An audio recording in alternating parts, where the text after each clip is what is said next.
Hi, everyone. Welcome to the podcast. Hello, hello on YouTube.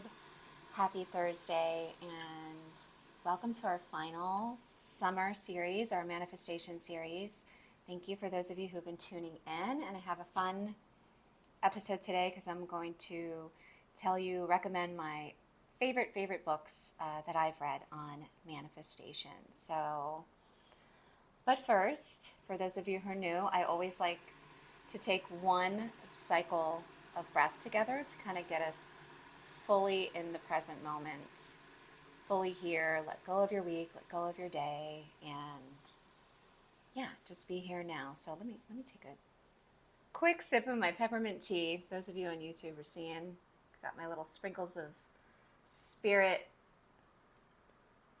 mug. There it is, so cute. It's hot. I literally just got home from work, moonlighting here as I channel my inner Oprah, and made my peppermint tea. So it's like super hot. If you guys could see all the things here, I have a lot going on here. Okay, I have my singing bowl here. So wherever you are, go ahead and close your eyes. Take a deep inhale through your nose. Exhale out of the mouth.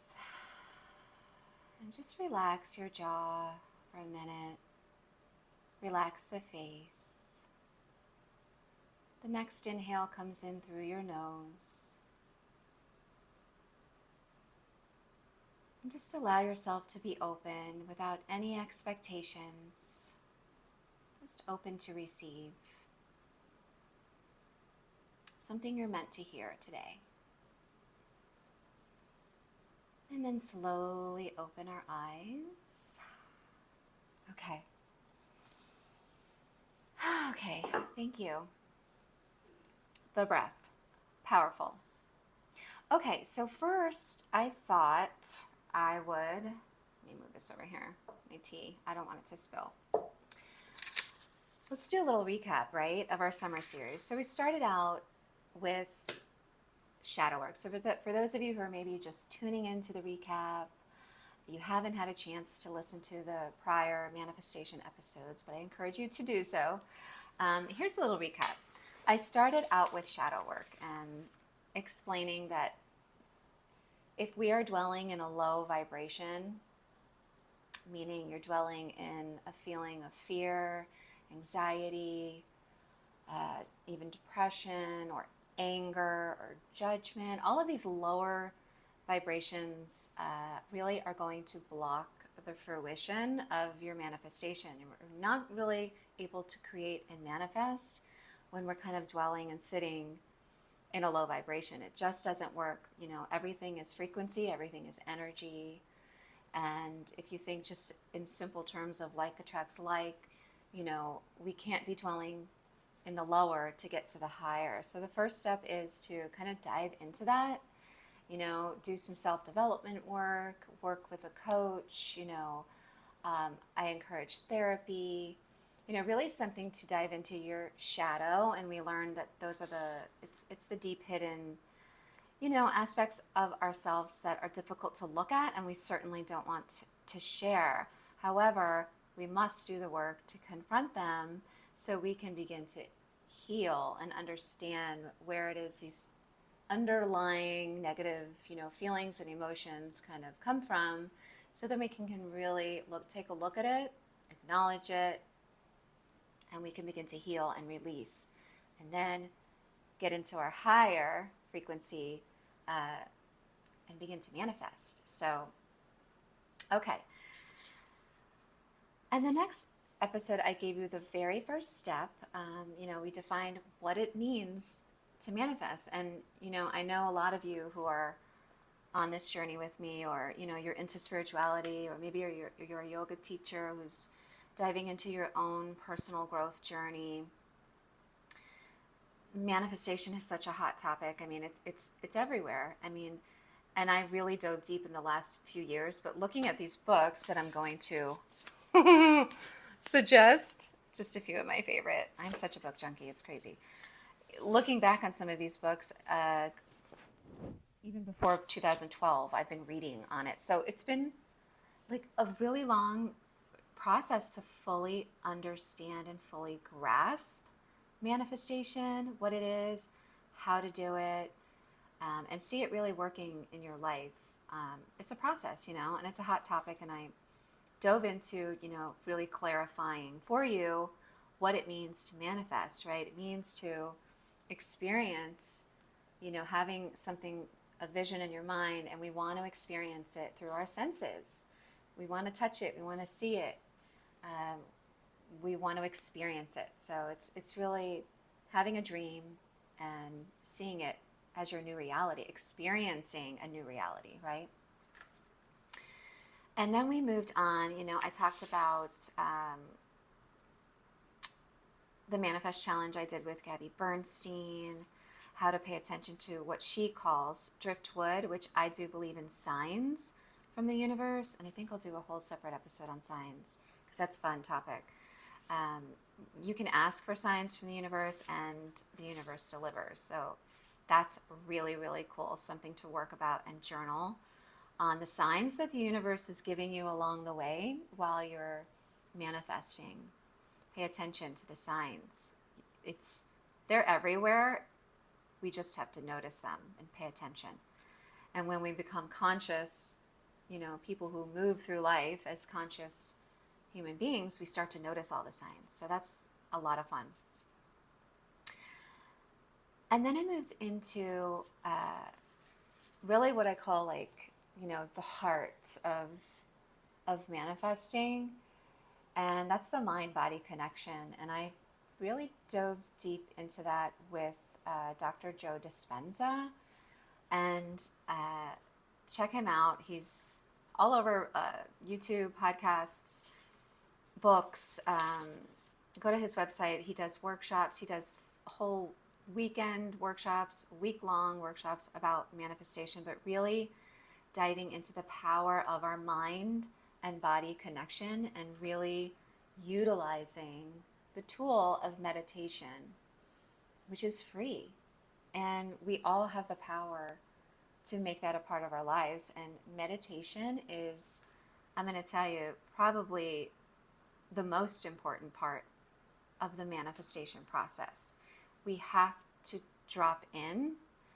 You have to tune out the outer world and begin to connect into your inner wizard, your higher holy self, and really begin to tap into the feeling and the emotion of what your new reality is going to give you, right? So let's say, I spoke about someone who wants to manifest, maybe a sum of money. Well, why do you want to manifest that? A lot of people would say freedom. So kind of marinate, drop into meditation, marinate in that feeling of freedom, the freedom that you will experience when you achieve this abundance, right? The freedom to maybe quit your daytime job and finally do your passion for a living. The freedom to go on that vacation. The freedom to buy the new home, right? The freedom to get out of debt. It's really about tuning into that feeling of freedom that your new reality is going to give you. So meditation is key. And remember, I spoke about this. Our mind doesn't know when we're dwelling on an event. Let's say you're someone stuck in the past, right? Maybe, let's say somebody really hurt you, or you went through a betrayal, or either personal or at work, and every time you think of that, you just you're worked up with anger, with sadness, with madness, and it's like it's happening again. That's because the mind doesn't know that it's not happening. So wherever we're dwelling in our mind, the body is there. The body thinks it's happening now. So you'll learn more if you dive into more work with Dr. Joe Dispenza. That connection, he even explains how the neurons in the brain, It's the environment that affects our cells. Again, Bruce Lipton is another one. But the book, The Biology of Belief, explains it's the environment that affects the cell. And really, the mind body connection is key. So, where we are dwelling is what we're going to experience. And I really think that's like the golden key, is to act as if. So, make sure you guys begin your meditation practice if you haven't yet this year. It's super powerful if you're trying to manifest. And then today, before I get to, I'm going to share with you quickly my favorite books. You know, I'm a book junkie. I love, love, love books, love reading. And I really think you'll get a lot out of this list of books to add to your library to really master the art of manifesting. So stay tuned.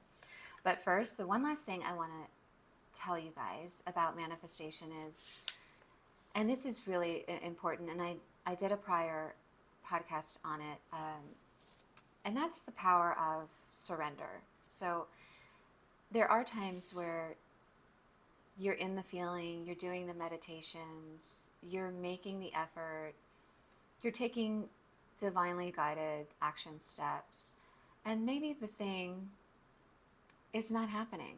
You know, you're not meeting the right person, you're not getting the right job, you're not finding the right house, you're not healing that ailment that you've been suffering from. You know, you're not getting out of debt, you're not repairing that relationship, right? We have to surrender. You know, we have to surrender and trust that it's divine timing. And this is where I'm going to mention A Course in Miracles, and it really teaches the power of patience. And A Course in Miracles says, those who are certain of the outcome can wait, and wait without anxiety. So I live by that, because you have to remember there is a higher power that sees a bigger picture in your life of things happening by divine design in a certain order, and we can't possibly see everything that God sees. And you have to have that moment of surrender and trust, you know, and let your simple prayer be, you know, I'm asking for this or something better, you know, and give it up, you know. We have to stay out of that zone of manic manifesting, because that will never, never, ever work, right? So make sure you tap into that sense of surrender, and patience, right, is key. Okay, let's get into the books. Okay, love, love, love books. Okay, this author, Wayne Dyer, Dr. Wayne Dyer, and this is Wishes Fulfilled, Mastering the Art of Manifesting. And I'm not going to go into complete detail here on every book, you guys, in an effort to keep this episode timely, but Dr. Wayne Dyer is a spiritual teacher, author, who I have followed for many, many years.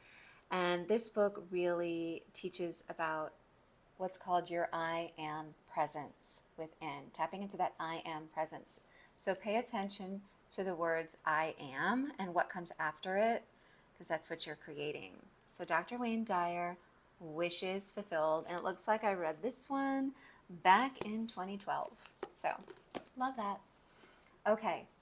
I love reading, you know, old time New Thought, you know, some of the first New Thought leaders, spiritual teachers, right? And this is a compilation of an author, Florence Scovel Shinn, and it's called The Complete Works of Florence Shinn. And she was an American artist and a book illustrator who actually became a spiritual teacher and a metaphysical writer in her middle years. This is awesome. It's because it's kind of a combination of all of her work, and so you're going to get a lot out of this. She wrote the book, The Game of Life and How to Play It. Your Word is Your Wand. Oh, I love that title. Love it. the secret door to success, the power of the spoken word. So this is awesome. And it has, I highlighted one of my favorite affirmations, you guys, is from this book. And you can write this down in your journal and use it.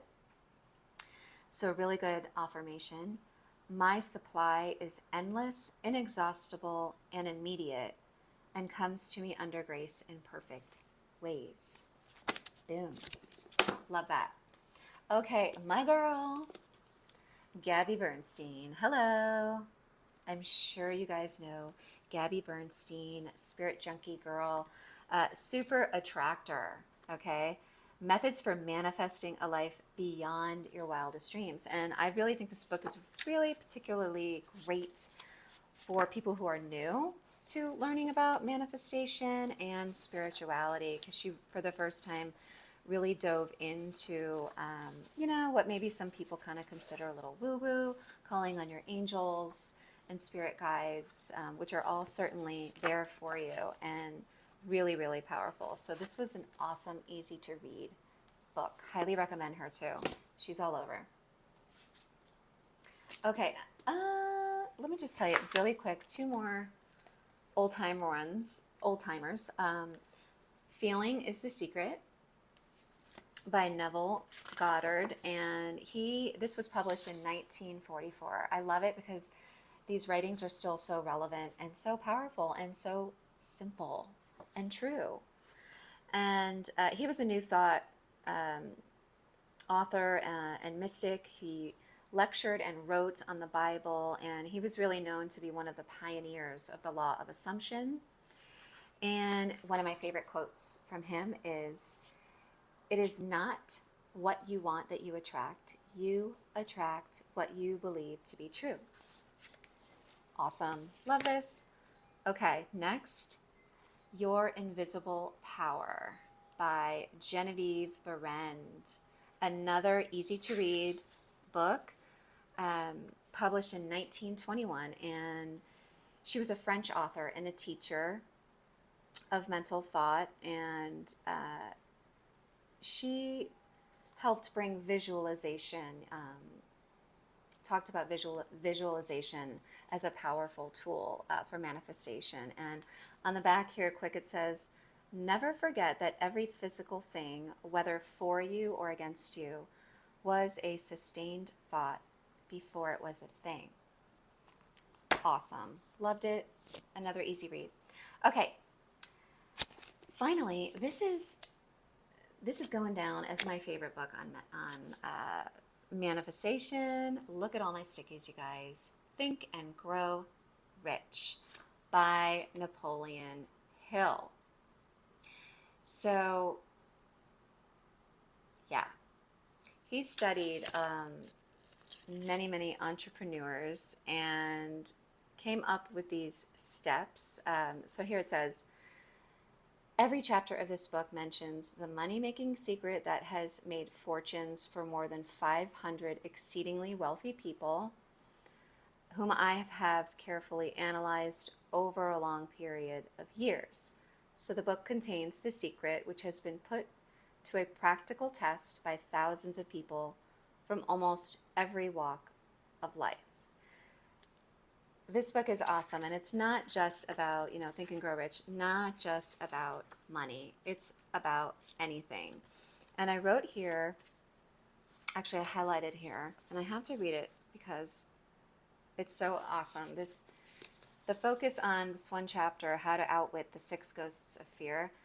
So he really talks about in this book clearing out the unholy trio. That is indecision, doubt, and fear. So when you think about manifesting, you guys, indecision is the seed that crystallizes into doubt, which equals fear, which is going to create fear. So, and that takes it back to the beginning of getting crystal clear on what it is you would like to create in your life, And fear will always hold us back. And so I'm going to end by reading what I wrote. Look at this, you guys. Oh my God. I wrote, it's the best description of fear I have ever read. So, fear paralyzes the faculty of reason, destroys the faculty of imagination, kills off self-reliance, undermines enthusiasm, discourages initiative, leads to uncertainty of purpose, encourages procrastination, wipes out enthusiasm, and makes self-control an impossibility. It takes the charm from one's personality, destroys the possibility of accurate thinking, diverts concentration of effort. It masters persistence, turns the willpower into nothingness, destroys ambition, beclouds the memory, and invites failure in every conceivable form. It kills love and assassinates the finer emotions of the heart, discourages friendship, and invites disaster in 100 forms, leads to sleeplessness, misery, and unhappiness. And all of this despite the obvious truth that we live in a society of overabundance of everything the heart could desire, with nothing standing between us and our desires except lack of a definite purpose. Yeah, I think that's where I'm going to leave today's episode. So thank you so much for tuning in to this manifestation series. I hope you guys enjoyed it. Rewind, listen to this episode again, watch it on YouTube, write the list of everything I spoke about, and let me know how it works for you, because manifestation should be fun. But really, I'm going to leave it with, let's get clear. Your Sprinkle of Spirit card this week is getting clear on your purpose. That's your angel message I'm going to leave with on this episode. So make sure you are clear on what it is you want to create. Take these steps and, manifest some miracles in your life. So thank you for tuning in. And those of you on YouTube, I thank you so much for watching. I'll try to record these episodes more, and we can connect in this way, on YouTube, on the podcast. It's so much fun. I'm trying to fit it all in, you guys. I'm kind of moonlighting as my inner Oprah. Thank you. Until next time, have a beautiful week. Namaste.